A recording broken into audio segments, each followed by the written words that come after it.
বাংলার বাইরে হেনস্থার শিকার রাজ্যের পরিযায়ী শ্রমিকেরা বাংলাদেশি বলে দাগিয়ে দিয়ে বাংলাদেশে পাঠিয়ে দেওয়া হয় বীরভূমের অন্তঃসত্ত্বা সোনালী বিবি সহ 6 পরিযায়ী শ্রমিককে। আর এই মামলায় কলকাতা হাইকোর্টে বড়সড় ধাক্কা খেল কেন্দ্রীয় সরকার। 4 সপ্তাহের মধ্যে ভারতে ফেরাতে হবে এই পরিযায়ী শ্রমিকদের। কেন্দ্রকে নির্দেশ দিল আদালত।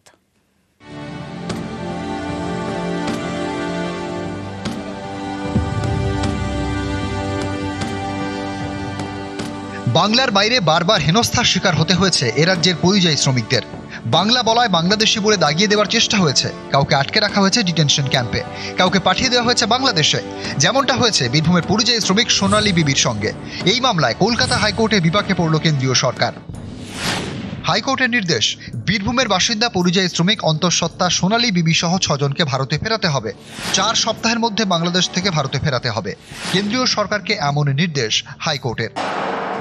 কলকাতা হাইকোর্টকে আমার ধন্যবাদ। দিল্লির পুলিশে যেভাবে অন্যায় করে আছে, একবারে বাংলাদেশ পাঠিয়ে দিয়েছে, খুব অন্যায় কাজ করেছে।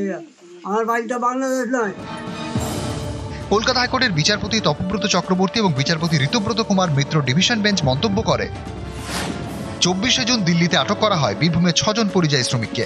তাদের মধ্যে একজন অন্তঃসত্ত্বা। 48 ঘন্টার মধ্যে তাদের বাংলাদেশ পাঠিয়ে দেওয়া হয়। এই পরিযায়ী শ্রমিকদের যেভাবে আটকে রাখা হয় এবং বাংলাদেশে পাঠিয়ে দেওয়া হয়, সেই প্রক্রিয়া বেআইনি। তাই কেন্দ্রের এই সিদ্ধান্ত খারিজ করা হলো। হাইকোর্টের নির্দেশ, 4 সপ্তাহের মধ্যে সোনালী বিবি সহ 6 জনকে ফিরিয়ে আনতে হবে। নির্দেশ কার্যকরের উপর 6 সপ্তাহের স্থগিতাদেশ চায় কেন্দ্রীয় সরকার। সেই আবেদন এদিন খারিজ করে দেয় হাইকোর্ট।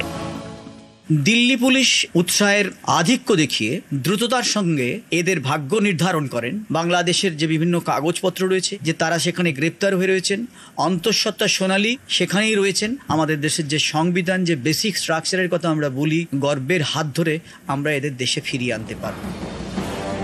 বীরভূমের পাইকরের বাসিন্দা সোনালী বিবি দিল্লির রোহিণীতে পরিযায়ী শ্রমিকের কাজ করতেন। যে সময় বাংলাদেশি সন্দেহে পুলিশ তাকে আটক করে, তখন সোনালী অন্তঃসত্ত্বা।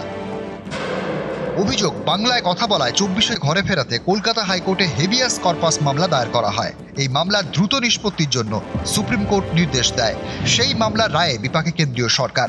আদালতের নির্দেশে খুশি সোনালী বিবির পরিবার।